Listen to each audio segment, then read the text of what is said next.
हाँ जी, नमस्कार आप सभी को। आप सभी का स्वागत है अपने इस YouTube चैनल एड्यूरोही पर। मैं आपका अपना विजय भारत आप सभी का स्वागत करता हूं। जैसे कि आपको पता है, हम डेली करंट अफेयर्स एनालिसिस किया करते हैं विद MCQs। इसी के साथ में हम एक सीरीज चलाया करते हैं आज का इतिहास, यानी कि आज के दिन इतिहास में क्या घटित हुआ था, उनमें से कुछ महत्वपूर्ण घटनाएं हम कवर करते हैं और उनसे संबंधित मल्टीपल चॉइस क्वेश्चन भी आपसे पूछते हैं। हमारी ये जो कक्षा है उसके दो भाग होते हैं। पहला भाग करंट अफेयर से संबंधित होता है और दूसरा भाग आज की ऐतिहासिक घटनाओं से संबंधित। तो आप सभी के लिए बता दें कि अपनी ये जो कक्षा है वो सुबह 6 बजे प्रीमियर लगाई जाती है। आप सभी का स्वागत है 19 मई के दिन इस सुप्रभात सीरीज में। जितनी भी क्लासेस आज तक आपकी हुई हैं इस YouTube चैनल पे, सभी की सभी PDF मैंने आपको प्रोवाइड करवा दी है टेलीग्राम चैनल पे। आपको सर्च कर लेना है एडुरोही24, तो आपको अपना ये टेलीग्राम चैनल मिल जाएगा और साथ में एक क्वेश्चन आपको डेली वहां पर मिलता है। आप उस क्वेश्चन को भी अटेम्प्ट करना और अपने इस YouTube चैनल एड्यूरोही ऑफिशियल को सब्सक्राइब कर लीजिए, अपने दोस्तों को भी शेयर कर दीजिएगा। जब आप YouTube पे क्लिक करेंगे तो वहां पे कम्युनिटी नाम का एक ऑप्शन होता है। उस कम्युनिटी बटन पे जब आप क्लिक करेंगे तो वहां पर आपको ढेरों सारे मल्टीपल चॉइस क्वेश्चन मिलेंगे। आप उन क्वेश्चंस को भी एक बार अटेम्प्ट करके देखिएगा और बताइएगा कि कितने आपके सही हुए, और वहां पर आपको बेस्ट एक्सप्लेनेशन भी मिल जाएगी। तो आप हमें फॉलो कर सकते हैं Twitter, Instagram, Telegram, WhatsApp channel बना हुआ है अपना, वहां पर भी। और किसी भी परीक्षा की तैयारी से संबंधित जानकारी के लिए आप हमें फॉलो कर सकते हैं, ठीक है ना। ये नंबर भी दिया गया है, इस नंबर के माध्यम से आप संपर्क कर सकते हैं 8307730527। तो चलिए जी, अब हम चलते हैं हमारी इस कक्षा के भाग नंबर 1 पर, यानी कि daily current affairs analysis with MCQs। तो चलिए जी, पहली न्यूज आपके सामने दिखाई दे रही है। Capacity building important component in India's defence security engagement with Maldives, MEA, ministry of external affairs की तरफ से ये न्यूज है। तो विदेश मंत्रालय का कहना है कि मालदीव के साथ भारत के रक्षा और सुरक्षा संबंधों में क्षमता निर्माण एक महत्वपूर्ण घटक है। जैसे कि आपको पता है, मालदीव के वर्तमान में राष्ट्रपति कौन है, तो नाम आता है मोहम्मद मुइजू का। तो मोहम्मद मुइजू किस प्रकार से इलेक्शन जीते आपको पता ही है। इन्होंने कहा था कि अगर मैं सत्ता में आया तो मैं भारत को अपने देश से बाहर कर दूंगा, यानी कि क्विट इंडिया मूवमेंट चलाया और बाद में फिर ये वहां के राष्ट्रपति बन भी गए। इन्होंने इब्राहिम मोहम्मद सोहली को 54.05% से हरा दिया था। तो ठीक है, फिर इस प्रकार से इनको बहुमत मिला और ये जीत गए। फिर बाद में इन्होंने भारतीय सेना के जो अधिकारी वहां पर रह रहे थे उनको भारत में वापस आने के लिए भी कह दिया। ये घटनाएं भी आपको देखने को मिली। तो आपको पता है, ये अंतरराष्ट्रीय जो नीति है वो बहुत महत्वपूर्ण रखती है। उन्होंने हमारे साथ कैसा किया ये मायने नहीं है, तो इनको हम छोड़ तो नहीं सकते ना, क्योंकि आपको पता है जो चाइना है वो तो सेंध लगाकर बैठा हुआ है कि किस प्रकार से भारत के साथ इनके पड़ोसी देशों के संबंध जो है वो टूट जाएं। लेकिन भारत जो है वो बड़ी बेहतरीन तरीके से चल रहा है और उसी पहल के तहत इन्होंने ये कहा है कि मालदीव के साथ भारत के रक्षा और सुरक्षा संबंधों में हमें अपनी क्षमता का निर्माण करना चाहिए और यही एक इंपॉर्टेंट कंपोनेंट होगा भारत के रक्षा मंत्रालय के लिए।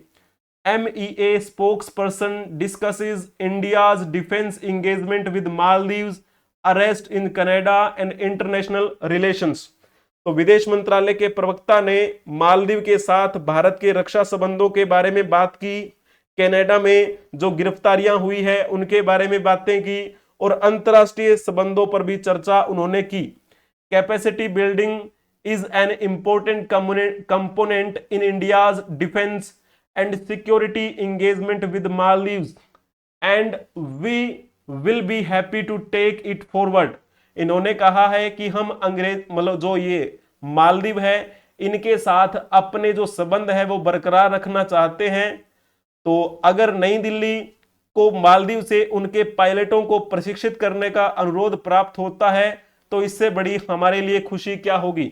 हालांकि वो निर्णय उनका लिया गया था, लेकिन हो सकता है कि अभी हम फिर से अंतरराष्ट्रीय संबंधों में सुधार कर पाएं। तो इस प्रकार से ये अभी भी प्रयास हो रहा है भारत के द्वारा कि हम बेहतरीन तरीके से रक्षा संबंधों में कुछ अच्छा कर पाएंगे और चाइना जो है उसके मंसूबे पर पानी हम फेर देंगे। तो चलिए जी, अब मैं आपसे क्वेश्चन पूछता हूं इसी मालदीव के बारे में। सभी को पता है कि मालदीव एक द्वीपीय राष्ट्र है और यहां पर छोटे छोटे कई द्वीप बने हुए हैं और यहां पर लोग घूमने जाया करते हैं। आपको पता ही होगा, आपने बॉलीवुड की मूवीज देखी हैं, एक्टर एक्ट्रेस को भी देखा होगा, वो हर बार छुट्टियां मनाने के लिए चले जाते हैं और अपनी वहां पर पोस्ट जो है वो डालते रहते हैं सोशल मीडिया पे। तो चलो जी, बताएंगे आप सभी कि ये मालदीव जो एक द्वीपीय राष्ट्र है वो कहां पर है। तो कौन से महाद्वीप, कौन से उसमें महासागर में है, तो आप कहेंगे हिंद महासागर में है। समुद्र तल से औसतन ऊंचाई इसकी कितनी है, 1.5 मीटर की ऊंचाई है औसतन, यानी कि एवरेज अगर इसकी ऊंचाई देखी जाए तो 1.5 मीटर है। और जैसे हम देखते हैं इसका एरिया जो कितना है, तो लगभग 90,000 वर्ग किलोमीटर में इसका फैलाव है समुद्र सहित। ठीक है ना, समुद्र सहित इसका फैलाव कितना है, तो आप कहेंगे 90,000 वर्ग किलोमीटर में यह फैला हुआ है। सभी द्वीपों का अगर भूमि क्षेत्र आप देखेंगे, सभी द्वीपों का केवल भूमि क्षेत्र देखा जाए तो फिर कितना बनेगा, तो बनेगा ये 298 वर्ग किलोमीटर। यानी कि आप देख सकते हैं कितना छोटा सा देश है, इसकी भूमि वाला जो क्षेत्र है वो बहुत ही कम है।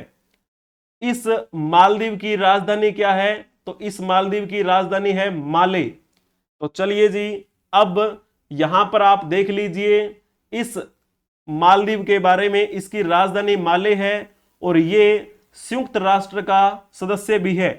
21 सितंबर 1965 को इसने यूएन में सदस्यता ग्रहण की थी और ये मालदीव का राष्ट्रीय ध्वज है। ठीक है, ऐसा दिखता है।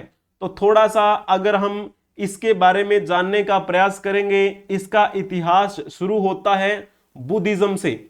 तो जैसे हम बात करते हैं, पहले यहां पर बौद्ध धर्म का प्रचार प्रसार काफी हुआ था।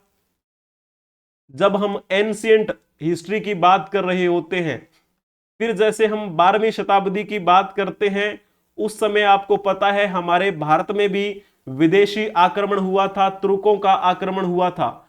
उसी के साथ में इस मालदीव में भी इस्लाम की पहुंच हो गई, यानी कि यहां पर भी इस्लाम जो पंथ है वो पहुंच गया। फिर धीरे धीरे समय बीतता चला गया। 17वीं 16वीं 17वीं शताब्दी के आसपास आपको पता है हमारे भारत में यूरोपीय कंपनियां आ गई थी। तो ये कोई ज्यादा दूर तो है नहीं। तो 16वीं शताब्दी के आसपास में यहां भी क्या हुआ, यूरोपीय कंपनियां आई और ये भी यूरोपीय उपनिवेशिक शक्तियों का शिकार हो गया। और फिर जैसे हम बात करते हैं 19वीं शताब्दी के आसपास, तो मूल रूप से ये किसके अधिकार क्षेत्र में चला गया, तो ये ब्रिटेन के संरक्षण में चला गया। तो आपको पता ही है कि ब्रिटिशर्स की जो कंपनी थी ईस्ट इंडिया कंपनी, उसने बहुत सारे देशों में अपना आधिपत्य जमाए रखा और उस ब्रिटेन ने कई देशों को अपना गुलाम भी बनाया, जिसमें से भारत भी एक था। तो फिर जैसे समय बीतता चला गया और 1965 में ये मालदीव आजाद हुआ। 1965 में ये आजाद हुआ। फिर कहा जाता है कि 21 सितंबर 1965 को इस मालदीव ने यूएन की सदस्यता ग्रहण की। तो यूएन की सदस्यता ग्रहण कब की, तो आप कहेंगे 21 सितंबर 1965। तो फिर बाद में कहा जाता है कि यहां पर 1968 में राष्ट्रपति गणराज्य की स्थापना हुई और ये यूएन का तो सदस्य है ही है, इसके साथ में ये सार्क जो संगठन है जिसे हम हिंदी में दक्षेश बोल देते हैं, उसका भी ये सदस्य है, राष्ट्रमंडल का भी ये सदस्य है। तो इस प्रकार जैसे हम बात करते होते हैं इसकी अर्थव्यवस्था की, तो इसकी अर्थव्यवस्था मूल रूप से किस पर निर्भर है, आपको पता ही है कि ये पर्यटन पर ही निर्भर है। और जब हमारे भारत के प्रधानमंत्री नरेंद्र मोदी वहां पर गए हुए थे लक्षद्वीप के आसपास, वहां पर उन्होंने फोटो खिंचवा के क्लिक करके सोशल मीडिया पे डाली थी, तो आप देख सकते हैं कि कितना बड़ा मुद्दा बना था। तो उनको ये लगा कि वो इनका विरोध कर रहे हैं, है ना। तो जाहिर सी बात है अगर अपने ही क्षेत्र का हम प्रचार करना चाहें तो कहां से गलत है ये, तो बिल्कुल भी तो गलत नहीं है। और मत्स्य पालन की दृष्टि से भी इनकी अर्थव्यवस्था बड़ी महत्वपूर्ण है, उच्च मध्यम आय वाली इनकी अर्थव्यवस्था है अकॉर्डिंग टू वर्ल्ड बैंक, ठीक है ना। तो ये थोड़ी सी बात थी इस मालदीव के बारे में। ऐसा दिखता है, देखो स्टाइल देखो कितना प्यारा लग रहा है ना मालदीव। तो सभी लोग यहां पर घूमने के लिए जाया करते हैं, बहुत सारी चीजें हैं यहां पर घूमने के लिए। आधिकारिक भाषा की बात करते हैं तो यहां आधिकारिक भाषा कौन सी बोली जाती है, दिवेही। दिवेही भाषा ये एक इंडो आर्यन भाषा है और लगभग यहां पर अंग्रेजी भाषा का प्रचलन काफी चलता है, ठीक है ना। तो चलते हैं अब हम हमारी दूसरी न्यूज की तरफ। North Korea confirms missile launch was bolstered nuclear force. उत्तरी कोरिया ने मिसाइल प्रक्षेपण की पुष्टि कर दी है और उन्होंने कहा कि हम परमाणु शक्ति को बढ़ाने का संकल्प लेते हैं। The launch was the latest in the steering of ever more sophisticated test by North Korea which has fired off cruise missile. यह प्रक्षेपण उत्तरी कोरिया द्वारा किए गए लगातार परिष्कृत परीक्षणों की श्रृंखला में नवीनतम था, जिसने हाल के महीनों में क्रूज मिसाइलों, सामरिक रॉकेटों और हाइपरसोनिक हथियारों का परीक्षण किया है। तो जैसे हम बात करते हैं इस नॉर्थ कोरिया ने अब परमाणु शक्ति को बढ़ाने का ये संकल्प लिया है और इन्होंने एक सामरिक बैलिस्टिक मिसाइल का परीक्षण किया है जो नई स्वायत्त नेविगेशन प्रणाली से ये लैस है। उनकी जो राज्य की मीडिया है यानी कि उनकी स्टेट मीडिया जो है, उन्होंने 18 मई को ये कहा था। और वहां के वर्तमान में नेता कौन है, लीडर है वहां के किम जोंग उन। तो किम जोंग उन ने देश की परमाणु शक्ति को बढ़ाने का ये संकल्प लिया है। Mister Kim oversaw the Friday test launch into the East Sea. तो जो पूर्वी सागर है उसमें इन्होंने ये प्रक्षेपण की देखरेख की। और इस ईस्ट सी को किसके नाम से जाना जाता है, तो इसे जापान सागर के नाम से भी जाना जाता है। इसी जापान सागर यानी कि ईस्ट सी में इन्होंने ये कार्य किया। तो चलो जी अब हम फोटो देख लेते हैं। ऐसी फोटो है और ये है उन्होंने जो ये मिसाइल लॉन्च की थी, बैलिस्टिक मिसाइल। तो यहां पर अब आप एक प्यारा सा क्वेश्चन बताएंगे इसी उत्तरी कोरिया के संदर्भ में। तो उत्तरी कोरिया के संदर्भ में आपको बताना है और यह बताना है कि कथन कौन सा सही है या फिर कौन से कथन सही हैं। जल्दी से बताएंगे। पहला पॉइंट पढ़ के देखिए। उत्तरी कोरिया आधिकारिक रूप से कोरिया जनवादी लोकतांत्रिक गणराज्य, इंग्लिश में कहें तो democratic people's republic of Korea कहलाता है। यह बात बिल्कुल ठीक है। नॉर्थ कोरिया को democratic people's republic of Korea भी कहा जाता है। और यह कहां पर है, ये पूर्वी एशिया में है। पूर्वी एशिया में कोरिया प्रायद्वीप के उत्तर में बसा हुआ ये एक देश है। तो पहला पॉइंट ठीक लिखा हुआ है। दूसरा पॉइंट देखें आप। उत्तरी कोरिया और दक्षिणी कोरिया के बीच की सीमा को 38वीं अक्षांश रेखा कहा जाता है। तो यह पॉइंट भी ठीक है। उत्तरी कोरिया देश की राजधानी प्योंगयांग है, यह भी ठीक है। तो सभी पॉइंट जो हैं वो ठीक लिखे हुए हैं। इस उत्तर कोरिया की बात की जाए तो इसके लेखक मतलब इसके जो लीडर कौन है, तो नाम आता है किम जोंग उन, है ना। तो किम जोंग उन वहां के अभी तानाशाह हैं। और जैसे उत्तरी कोरिया की बात करते हैं तो उत्तरी कोरिया की राजधानी तो है प्योंगयांग, लेकिन इसके दक्षिण में जो दक्षिणी कोरिया है उसकी राजधानी क्या है, उसकी राजधानी है सियोल। तो इस प्रकार आपको ये बिंदु जो है वो ध्यान में रखना है। तो यहां पर आप देख पा रहे होंगे ये उत्तरी कोरिया का राष्ट्रीय ध्वज है, आप यहां पर देख लीजिए। जब आप सर्च करेंगे गूगल मैप पे नॉर्थ कोरिया, तब आपको ऐसा इंटरफेस दिखाई देगा। यहां पर ये बाउंड्री आपको दिखाई दे रही होगी, ये देखिए, है ना।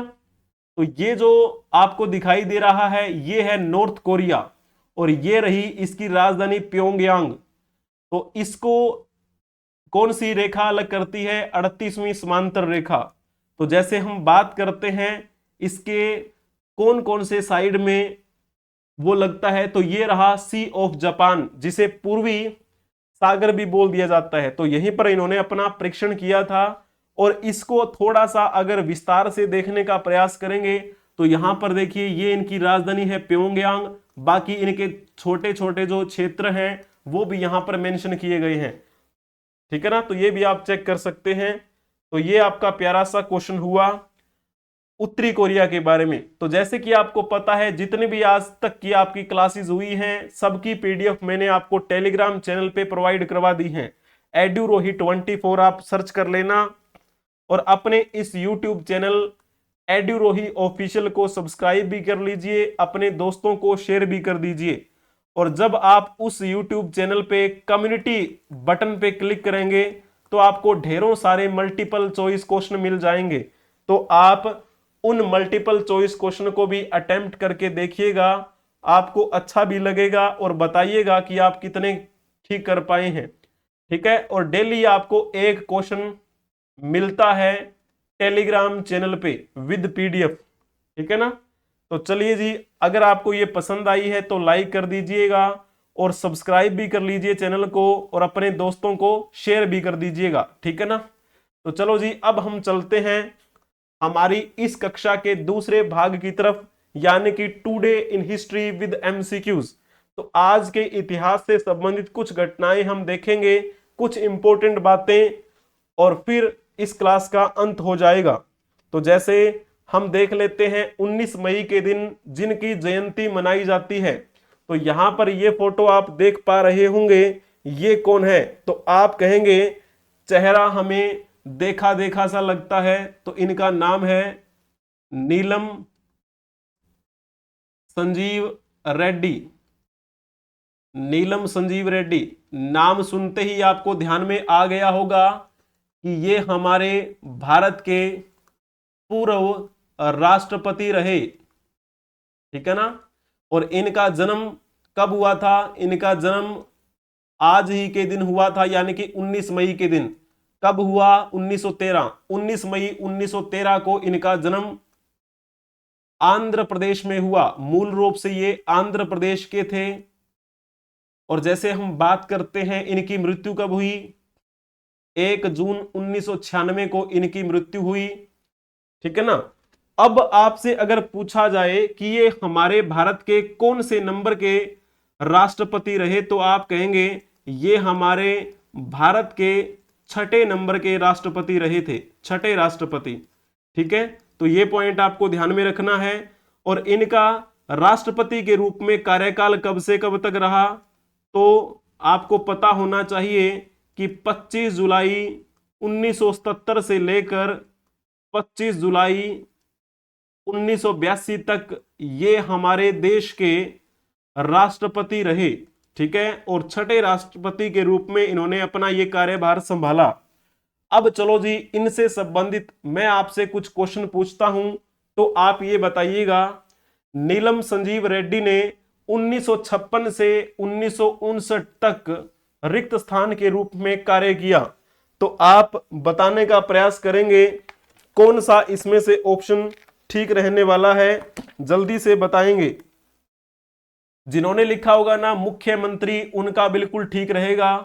और ये मुख्यमंत्री 1956 से 1968 तक रहे। कहां के रहे? तो आप कहेंगे आंध्र प्रदेश के रहे। जैसे कि मैंने अभी आपको बताया 19 मई के दिन इनका जन्म हुआ था, आंध्र प्रदेश में ही हुआ। मूल रूप से ये आंध्र प्रदेश के ही थे और आंध्र प्रदेश के मुख्यमंत्री के रूप में भी इन्होंने कार्य किया 1956 से लेकर 1959 तक। और कहा जाता है कि ये आंध्र प्रदेश के पहले मुख्यमंत्री रहे, है ना। आंध्र प्रदेश के पहले मुख्यमंत्री कौन रहे? तो नीलम संजीव रेड्डी का नाम आप चुपचाप लिख दीजिएगा। तो चलो जी, अब एक और क्वेश्चन बताने का प्रयास करेंगे। भारत के राष्ट्रपतियों पर विचार करें और उन्हें कालानुक्रम में लिखें। तो जल्दी से बताएंगे कि इनमें से कौन सा पॉइंट आपका ठीक रहने वाला है। बड़ा प्यारा सा क्वेश्चन है, ज्यादा मुश्किल है नहीं, तो थोड़ा सा बताने का प्रयास करेंगे। तो जैसे बात करते हैं डॉक्टर जाकिर हुसैन, उसके बाद वीवी गिरी बने थे, फखरुद्दीन अली अहमद बने, उनके बाद में कौन बने? इसमें शायद टाइपिंग मिस्टेक हो सकती है। डॉक्टर जाकिर हुसैन, वीवी गिरी, फखरुद्दीन अली अहमद। हाँ, तो आपको इसमें टिक कर देना है बी ऑप्शन, उनका बिल्कुल ठीक रहेगा जिन्होंने बी ऑप्शन टिक किया है। तो इसको एक विस्तार से समझने का प्रयास करेंगे। फखरुद्दीन अली अहमद और ज्ञानी जेल सिंह के बीच में राष्ट्रपति रहे थे ये, यानी कि नीलम संजीव रेड्डी।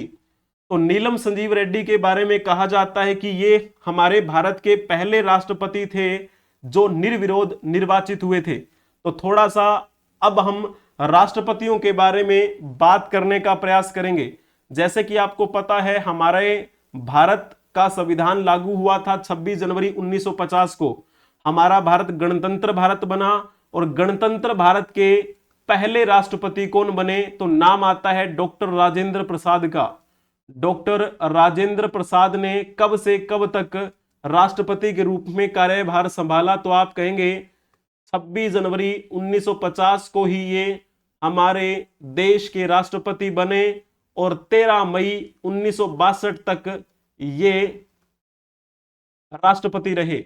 उनके बाद में राष्ट्रपति कौन बने थे? तो नाम आता है डॉक्टर सर्वपल्ली राधाकृष्णन का।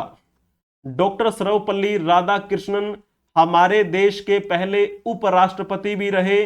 जब हमारे भारत के राष्ट्रपति डॉक्टर राजेंद्र प्रसाद रहे उस समय ये डॉक्टर सर्वपल्ली राधाकृष्णन उपराष्ट्रपति के रूप में कार्यभार संभाले हुए थे। फिर जब डॉक्टर राजेंद्र प्रसाद का कार्यकाल राष्ट्रपति के रूप में खत्म हुआ, फिर 13 मई 1962 को डॉक्टर सर्वपल्ली राधाकृष्णन हमारे देश के दूसरे राष्ट्रपति भी बने। 13 मई 1962 से लेकर 13 मई 1967 तक इन्होंने भारत के दूसरे राष्ट्रपति के रूप में कार्य किया। फिर जैसे बात करते हैं हमारे देश के तीसरे राष्ट्रपति कौन बने? तो नाम आता है डॉक्टर जाकिर हुसैन का। एक सेकंड रुकिएगा। हाँ जी, डॉक्टर जाकिर हुसैन। डॉक्टर जाकिर हुसैन के बारे में कहा जाता है कि ये हमारे देश के पहले मुस्लिम राष्ट्रपति रहे और इन्होंने राष्ट्रपति के रूप में 13 मई 1967 से 3 मई 1969 तक कार्य किया। 3 मई 1969 को इनकी मृत्यु हो गई थी। तो हमारे देश के पहले राष्ट्रपति जिनके कार्यकाल के दौरान मृत्यु हुई तो नाम आता है डॉक्टर जाकिर हुसैन का। और जब डॉक्टर जाकिर हुसैन की मृत्यु हो गई थी फिर कार्यवाहक राष्ट्रपति बनाया गया। कार्यवाहक राष्ट्रपति किसने बनाया गया? तो नाम आता है वीवी गिरी का। वीवी गिरी ने फिर इस्तीफा दे दिया। उसके बाद में मोहम्मद हिदायतुल्लाह को बना दिया गया कार्यवाहक राष्ट्रपति। फिर जैसे जैसे समय बीतता चला गया और बाद में जो वीवी गिरी कभी कार्यवाहक राष्ट्रपति के रूप में कार्यभार संभाले हुए थे और वो हमारे देश के चौथे राष्ट्रपति भी बने। और चौथे राष्ट्रपति के रूप में कब से कब तक कार्य किया उन्होंने? 24 अगस्त 1969 से लेकर 24 अगस्त 1974 तक ये हमारे देश के चौथे राष्ट्रपति भी रहे। अगर आपसे ये पूछा जाए कि हमारे देश के ऐसे पहले कार्यवाहक राष्ट्रपति कौन रहे, तो नाम आप वीवी गिरी का लिख देना। पहले कार्यवाहक राष्ट्रपति वीवी गिरी थे और चौथे राष्ट्रपति भी वीवी गिरी थे, ठीक है ना। तो ये तो हुई चौथे राष्ट्रपति के बारे में। फिर जैसे हम बात कर रहे होते हैं वीवी गिरी के बाद के समय की, तो वीवी गिरी के बाद में कौन बने थे, तो नाम आता है फखरुद्दीन अली अहमद। फखरुद्दीन अली अहमद हमारे देश के 5वें राष्ट्रपति रहे और इन्होंने कब से कब तक कार्यभार संभाला, तो 24 अगस्त 1974 से लेकर 11 फरवरी 1977 तक रहे। ये भी वो राष्ट्रपति हैं जिनकी कार्यकाल के दौरान मृत्यु हो गई थी। राष्ट्रपति के रूप में रहते हुए दूसरे राष्ट्रपति थे जिनकी मृत्यु हुई कार्यकाल के दौरान, ठीक है। और फिर जैसे फखरुद्दीन अली अहमद की मृत्यु के बाद कार्यवाहक राष्ट्रपति किसे बनाया गया, तो किसका नाम आता है, बीडी जत्ती का। बीडी जत्ती को कार्यवाहक राष्ट्रपति का कार्यभार संभलवा दिया जब फखरुद्दीन अली अहमद की कार्यकाल के दौरान मृत्यु हो गई। फिर जैसे हम बात करते हैं हमारे देश के छठे राष्ट्रपति कौन रहे, तो फिर नाम आता है नीलम संजीव रेड्डी का, जिनकी आज हम बात कर रहे हैं, जिनकी आज जयंती है। नीलम संजीव रेड्डी हमारे देश के ऐसे राष्ट्रपति थे जिनको सबसे पहले निर्विरोध निर्वाचित किया गया था, ठीक है ना, निर्विरोध निर्वाचित हुए। तो ये बड़ी बहुत अच्छी बात है। तो इन्होंने कब से कब तक कार्यभार संभाला था, तो आप कहेंगे 25 जुलाई 1977 से लेकर 25 जुलाई 1982 तक नीलम संजीव रेड्डी हमारे देश के छठे राष्ट्रपति रहे। और नीलम संजीव रेड्डी के बाद में फिर कौन आते हैं, फिर नाम आता है ज्ञानी जेल सिंह का। ज्ञानी जेल सिंह हमारे देश के 7वें राष्ट्रपति रहे, ठीक है ना, ज्ञानी जेल सिंह। इन्होंने कब से कब तक कार्यभार संभाला, तो 25 जुलाई 1982 से लेकर 25 जुलाई 1987 तक ये ज्ञानी जेल सिंह हमारे देश के राष्ट्रपति रहे। इनके समय की बात करें तो ऑपरेशन ब्लू स्टार इन्हीं के समय में हुआ। इंदिरा गांधी जो हमारे देश की महिला प्रधानमंत्री थी, उनकी हत्या भी इन्हीं के कार्यकाल के दौरान हुई। 1984 में सिख दंगे जो हुए वो भी ज्ञानी जेल सिंह के समय की ही बात है। पहले सिख राष्ट्रपति कौन थे, ज्ञानी जेल सिंह का नाम आता है। पहले मुस्लिम राष्ट्रपति कौन थे, डॉक्टर जाकिर हुसैन का नाम आता है। पहले राष्ट्रपति कौन थे, डॉक्टर राजेंद्र प्रसाद का नाम आता है। पहले उपराष्ट्रपति कौन रहे, डॉक्टर सर्वपल्ली राधाकृष्णन का नाम आता है। पहले कार्यवाहक राष्ट्रपति कौन रहे, तो वीवी गिरी का नाम आता है। पहले राष्ट्रपति जिनको निर्विरोध निर्वाचित किया गया, तो नीलम संजीव रेड्डी का नाम आता है, ठीक है। तो इस प्रकार से कई घुमा फिरा के आपसे क्वेश्चन पूछे जा सकते हैं, आपको पता होने चाहिए, गलत आपका बिल्कुल भी नहीं होना चाहिए। तो चलिए जी, आप अब चलते हैं आज के दिन जिनकी पुण्यतिथि है, यानी कि जिनकी आज के दिन मृत्यु हुई थी। तो ये जो चेहरा है आपको देखा देखा सा लग रहा होगा, कई बार आपने फोटोज में देखा होगा, जमशेद जी टाटा, ठीक है ना। एक सेकंड, इसको सही लिख देते हैं। जमशेद जी टाटा की आज पुण्यतिथि है, ठीक है ना। ये भी बड़े उद्योगपति रहे। इनका जन्म 3 मार्च 1839 को हुआ था और इनकी मृत्यु आज ही के दिन यानी कि 19 मई 1904 को हुई। जन्म इनका गुजरात में हुआ और मृत्यु इनकी कहां पे हुई थी, जर्मनी में हुई। अब मैं आपसे क्वेश्चन पूछूंगा, ठीक है ना। ये किसके लिए प्रसिद्ध है, उद्योगपति थे ये, बेहतरीन उद्योगपति। इन्होंने भारत में उद्योग लगाना प्रारंभ किया और लोगों को ये सिखाया कि उद्योगपति कैसे बनते हैं। तो ये एक नई शुरुआत थी हमारे देश के लिए, बड़ा बेहतरीन कार्य किया इन्होंने। तो जमशेद जी टाटा के संदर्भ में निम्नलिखित कथनों पर विचार करें और बताएं कि कौन सा या फिर कौन से कथन सत्य हैं। तो जल्दी से बताने का प्रयास करें। जमशेद जी टाटा का जन्म 3 मार्च 1839 को गुजरात के एक छोटे से कस्बे नवसारी में एक पारसी परिवार में हुआ था। ये बात बिल्कुल ठीक लिखी हुई है। जब हम बात करते हैं इनके पिताजी का नाम क्या था, तो नुसीर वानजी इनके पिताजी का नाम था। ठीक है, ये एक पारसी परिवार से बिलोंग किया करते थे और इनकी माताजी का नाम जीवनबाई था। तो ये पहला पॉइंट ठीक लिखा हुआ है। दूसरा पॉइंट देखिए, जमशेद जी टाटा भारत के महान उद्योगपति और विश्व प्रसिद्ध औद्योगिक घराने टाटा ग्रुप के संस्थापक थे। आप कहेंगे जी हां, बिल्कुल ठीक बात है, इन्होंने ही टाटा ग्रुप की स्थापना की थी। जमशेद जी टाटा ने मुंबई की शान ताजमहल होटल का निर्माण 1903 में करवाया था। यह बात भी बिल्कुल ठीक लिखी हुई है, यानी कि तीनों की तीनों ऊपर वाली बात जो है वो ठीक है। ताजमहल होटल को ताज होटल के नाम से भी जाना जाता है। यहां पर आप फोटो भी देख पा रहे होंगे, ये देखिए, जिसे हम क्या बोल देते हैं, ताज होटल। इस ताज होटल का निर्माण भी किन्होंने करवाया था, तो नाम आता है जमशेद जी टाटा का। इसके पीछे भी बड़ी कहानी है एक। ऐसा कहा जाता है कि सिनेमा के जनक कहे जाने वाले लुमार भाइयों ने अपनी खोज के 6 महीने बाद अपनी फिल्म का शो मुंबई में प्रदर्शित किया था। और वैसे तो वे ऑस्ट्रेलिया जा रहे थे, लेकिन बीच रास्ते में उन्होंने मुंबई में अपना शो रख लिया और फिर शो शुरू कर दिया। और कहा जाता है कि उसमें उन्होंने ब्रिटिशर्स को भी आमंत्रित किया था, बाकी लोगों को उसमें आमंत्रित नहीं किया। और उस समय आपको पता है जमशेद जी टाटा थे।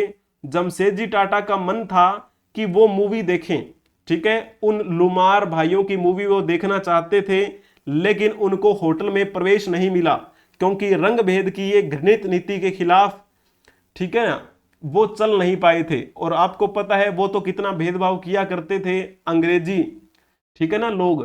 तो फिर इनको एंट्री नहीं मिली उस होटल में जहां पर वो मूवी लगी हुई थी। इसी वजह से इनको फिर लगा कि मैं इनका जवाब दूंगा, और फिर इन्होंने इस होटल का निर्माण करवाना शुरू किया। और कहा जाता है कि ये जो होटल है, जिसे हम ताज होटल के नाम से जानते हैं, ये 1903 में बनकर तैयार हो गया। जैसे मैंने अभी आपको बताया कि मूवी देखने जा रहे थे, उस होटल में लिखा हुआ था कि भारतीयों का आना निषेध है, ठीक है। तो फिर कहा जाता है कि जब इन्होंने ये ताजमहल होटल बना दिया, उसके आगे इन्होंने लिखवाया था कि ब्रिटिशर्स और बिल्लियां अंदर नहीं आ सकती, ठीक है ना। तो ये उनको एक जवाब था अंग्रेजी सोच को। तो ऐसे थे हमारे जमशेद जी टाटा, जिन्होंने टाटा ग्रुप की स्थापना की, एक पारसी परिवार में जन्मे। जैसे हम बात करते हैं इस टाटा ग्रुप की, तो ये तो हमारे क्या हुए, फाउंडर हुए। और फिर इस टाटा ग्रुप के ये चेयरमैन भी रहे 1887 से लेकर 1904 तक। तो बाद में आपको पता है फिर इनकी मृत्यु हो गई थी 1904 19 मई के दिन। बाद में फिर चेयरमैन बने सर दोराबजी टाटा 1904 से लेकर 1932 तक। फिर उसके बाद में 1932 से 1938 तक NB शकीतवाला इस कंपनी के चेयरमैन बने। फिर JRD टाटा बने 1938 से 1991 तक। 1991 से लेकर 2012 तक रतन N टाटा जो हैं वो इसके चेयरमैन बने। बाद में इन्होंने भी क्या है, इस्तीफा दे दिया 2012 में। और 2012 के बाद से साइरस मिस्त्री जो हैं वो इस टाटा ग्रुप के चेयरमैन हैं। तो यहां पर आप देख सकते हैं, ये चेहरा तो आपने बखूबी देखा होगा। वर्तमान में ये तो बूढ़े हो चुके हैं अभी, रतन टाटा। तो रतन टाटा के बारे में अगर बात करें तो इनसे संबंधित कौन से कथन सत्य हैं, तो वर्ष 2000 में रतन टाटा को भारत के तीसरे सर्वोच्च नागरिक सम्मान पद्म भूषण से सम्मानित किया गया। ये बात बिल्कुल ठीक है। उसके 8 साल बाद इनको भारत के दूसरे सर्वोच्च नागरिक पुरस्कार पद्म विभूषण से सम्मानित किया गया। ये बात भी बिल्कुल ठीक है। रतन टाटा 28 दिसंबर 2012 को टाटा ग्रुप के चेयरमैन पद से 75 वर्ष की उम्र में सेवानिवृत्त हुए। तो ये बात भी बिल्कुल ठीक है। और जैसे हम बात करते हैं, इन्होंने इस टाटा ग्रुप को एक बहुत बड़ा आकार दिया है। वर्तमान में तो यहां पर आप देख पा रहे होंगे काफी बुजुर्ग हो चुके हैं ये, है ना। और इनकी छत्र छाया में टाटा जो है वो एक पॉपुलर ब्रांड बन चुका है। टाटा की कार आती है, टाटा टेक्नोलॉजी के क्षेत्र में भी बहुत अच्छा कर रहा है। और जैसे फाइनेंस में भी, lifestyle, food and beverage, retail and commerce, travel, और तो और घरेलू जो चीज होते हैं नमक वगैरह, वो भी टाटा के आने लगे हैं। तो इतना विस्तार किया है। जमशेद जी टाटा ने इस टाटा ग्रुप की शुरुआत की थी। और देखो कितने चेयरमैन बदल चुके हैं और किस प्रकार से हमारे भारत में ये टाटा ग्रुप फैला हुआ है।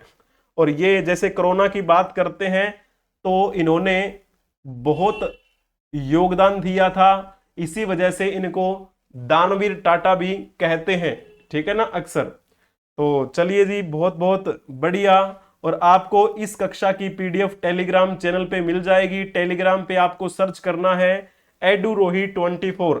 साथ में आपको वहां पर एक मल्टीपल चॉइस क्वेश्चन भी मिलेगा, उस क्वेश्चन को भी आप अटेम्प्ट कीजिएगा। जब आप अपने इस यूट्यूब चैनल एडुरोही पर क्लिक करेंगे तो वहां पे एक बटन होगा कम्युनिटी का। उस कम्युनिटी बटन पे क्लिक करने के बाद आपको वहां पर ढेरों सारे मल्टीपल चॉइस क्वेश्चन मिलेंगे, उनको आप अटेम्प्ट कीजिएगा और देखिएगा कि कितने आपके सही हो पा रहे हैं। सही हो तो भी अच्छा है, ना हो तो भी कोई बात नहीं। आपको वहां पर एक्सप्लेनेशन बहुत अच्छे तरीके से प्रोवाइड करवा रखी है मैंने, ठीक है ना। तो आप हमें फॉलो कर सकते हैं। Telegram, Instagram, Twitter, x, WhatsApp, सभी के सभी लिंक आपको डिस्क्रिप्शन में मिल जाएंगे। तो चिंता करने की कोई भी आवश्यकता नहीं है। आप व्हाट्सएप पर संपर्क भी कर सकते हैं। 8307730527 ये नंबर दिया गया है। अगर आपको वीडियो पसंद आई है तो इस चैनल को लाइक कर दीजिए, सब्सक्राइब कर लीजिए और इसे अपने दोस्तों के साथ शेयर भी कर दीजिएगा, ठीक है ना। तो आप सभी का धन्यवाद। Thank you for watching. Like, share and subscribe Edurohi 24। जय हिंद, जय भारत, वंदे मातरम। हम मिलेंगे नेक्स्ट क्लास में। आप हंसते रहें, मुस्कुराते रहें, पढ़ते रहें, खेलते रहें और खिलखिलाते रहें। जय हिंद, जय भारत, वंदे मातरम।